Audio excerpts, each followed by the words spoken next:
নমস্কার, আমি অরবিন্দ নস্কর। আপনারা দেখছেন প্রতিনিয়ত নতুন আপডেট নিয়ে আসি আপনাদের সামনে। আজ একটি প্রতিবেদন নিয়ে এলাম ভারতের ইতিহাস নিয়ে।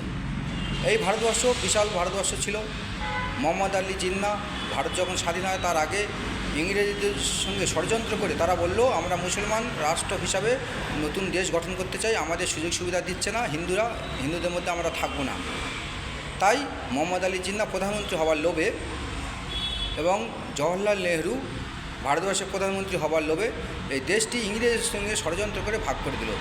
হিন্দু এবং মুসলমান দুটি জাত ছিল ভারতবর্ষে। যেখানে মুসলমান বেশি ছিল পাকিস্তানে, সেখানে পাকিস্তান আলাদা দেশ গঠন করলো ভারত ভেঙে, এবং পরবর্তীকালে পাকিস্তান আবার ভেঙে গঠন হলো বাংলাদেশ।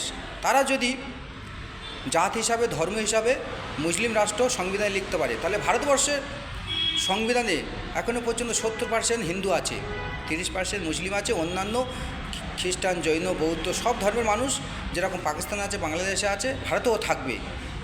তাহলে কংগ্রেস সরকার শুধু গদির জন্য এই দেশটিকে কী করলো, সেকুলার কান্ট্রি বা ধর্মনিরপেক্ষ রাষ্ট্র। আমরা মানি ধর্মনিরপেক্ষ হিসেবে সব জাত বাস করবে বা সেকুলার কান্ট্রি হিসেবে সব জাত বাস করবে, কিন্তু সংবিধানে হিন্দুস্থান করা উচিত। এটা হিন্দু রাষ্ট্র, এখানে হিন্দু বেশি, এবং এখানে যে সমস্ত মুসলমানরা আছে তাদের ইতিহাস ঘেঁটে দেখলে তাদের পূর্বপুরুষরা একসময় হিন্দু ছিল। কারণ মোগল সাম্রাজ্য যখন আসে, তারা 2-4 জন মানুষ এসেছিল মোগল সাম্রাজ্যের, যারা সম্রাট হয়েছিল তারা দেশ দখল করেছিল এবং মুঘল সাম্রাজ্য প্রায় 200 বছর শাসন করেছিল ঠিকই, কিন্তু এখানকার বহু হিন্দুকে তারা জোর করে ধর্মান্তরিত করেছিল, মুসলমান ধর্মে দীক্ষিত করেছিল। কিন্তু ভারতবর্ষে যে সমস্ত মুসলমানরা আছে তারা কিন্তু আরব থেকে আসেনি, তারা একসময় হিন্দু ছিল। তাদের পূর্বপুরুষ বা তাদের আজ থেকে 4-5 জেনারেশন দেখলে তারা হিন্দু ছিল, তাদের রক্ত হিন্দু। ভারতবর্ষের যে সমস্ত মুসলমান আছে তাদের পূর্বপুরুষ হিন্দু ছিল, তাদের জোর করে মুসলমান ধর্ম গ্রহণ করা হয়েছিল। তখন সম্রাটরা কী করত, যে মুসলমান ধর্ম গ্রহণ করলে তবে তোমাদের ছাড়াবে, নইলে তোমাদের মা বোনদের ইজ্জত লুট করব, এইভাবে তখন সম্রাটরা চালিয়েছিল ভারতবর্ষ।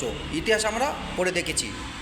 যেমন বাংলাদেশে এখন হিন্দুদের উপর অত্যাচার করছে, যে মুসলমান ধর্ম গ্রহণ করো, নাহলে দেশ ছাড়ো, ভারতে চলে যাও, নাহলে তোমাদের মেরে ফেলে দেবো, কেটে দেবো, তাদের উপর অত্যাচার করছে। বাংলাদেশে পাকিস্তানে হিন্দুদের উপর যেরকম অত্যাচার করছে, সেই সময় মুঘল সাম্রাজ্যের সময় বিভিন্ন সম্রাট বহু অত্যাচার করেছিল হিন্দুদের ওপর। তাদের উপর জোর জুলুম করে বলেছিল, তোমরা মুসলমান হও, না হলে তোমাদের মা বোনদের টেনে নিয়ে যাবে, ইজ্জত নেবে। এই ভয়ে অনেকে বা করেছিল, সম্রাটরা এই সমস্ত অত্যাচার করেছিল, আমরা ইতিহাসে পড়ে দেখেছি। এবং সেই ভয়ে ভারতবর্ষের বহু হিন্দু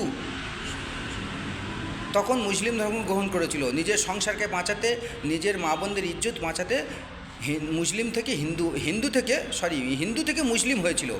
তাই ভারতবর্ষের যে সমস্ত মুসলমান ভাইরা আছে তারা জানে না, তাদের পূর্বপুরুষ কিন্তু একসময় হিন্দু ছিল, তারা বাইরে থেকে আসেনি, এই ভারতবর্ষে ছিল। আজকে যে হিন্দু মুসলমান দাঙ্গা হচ্ছে, ঝগড়া হচ্ছে, কিন্তু তারা চিন্তা করে দেখুক, তাদের পূর্বপুরুষ 4-5 জেনারেশন আগে তাদের বাপ ঠাকুরদারা একসময় হিন্দু ছিল, তারা মুসলমান ধর্ম গ্রহণ করেছিল সেই সময় মুঘল সাম্রাজ্যের সময়।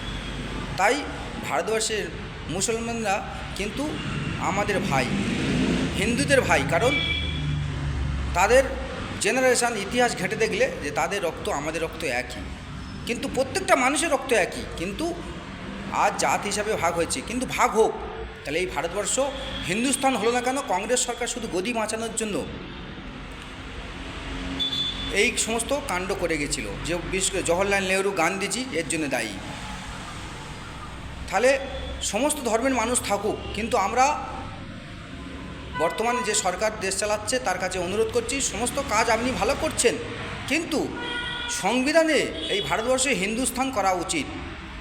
সমস্ত জাতির ধর্মের নিরপেক্ষ হিসেবে থাকবে ভারতবর্ষে, কিন্তু আমরা যেহেতু হিন্দু সংখ্যাগরিষ্ঠ 70%, তাই এই ভারতবর্ষ হিন্দুস্থান হওয়া উচিত সংবিধানে।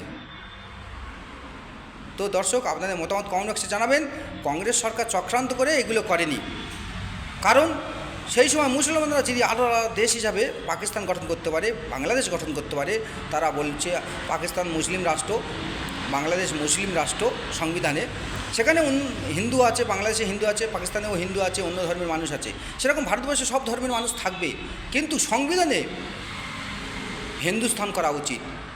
এটি আমরা নরেন্দ্র মোদী বা কেন্দ্রের যারা সরকার চালাচ্ছেন তাদের কাছে অনুরোধ, আপনারা থাকতে থাকতে সংবিধানে যেন এই জিনিসটি করে যান যে এটা হিন্দুস্তান, সংবিধানে হিন্দুস্তান পাস করবেন, পার্লামেন্টে আলোচনা করে সংখ্যাগরিষ্ঠ হিসেবে ভোট পাবেন আপনারা, যেহেতু সংখ্যায় আমরা বেশি আছি 70% হিন্দু, তাহলে হিন্দুস্তান করা উচিত।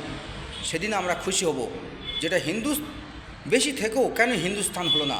কংগ্রেস সরকার যে গলতি করে গেছে, যেন বিজেপি সরকার বা বর্তমানে যে সরকার আছে সেই গলতি যেন না করে বা ভুলটি যেন না করে।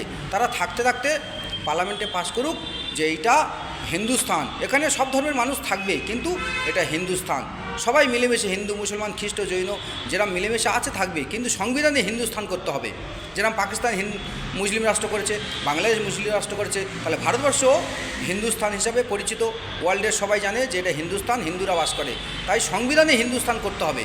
এটি আমরা নরেন্দ্র মোদীর কাছে, মহাশয়ের কাছে আবেদন করছি। এখন আসছি। জয় হিন্দ, বন্দে মাতরম, ভারত মাতা কি জয় হোক, জয় হিন্দুস্তান, জয় হিন্দুস্তান।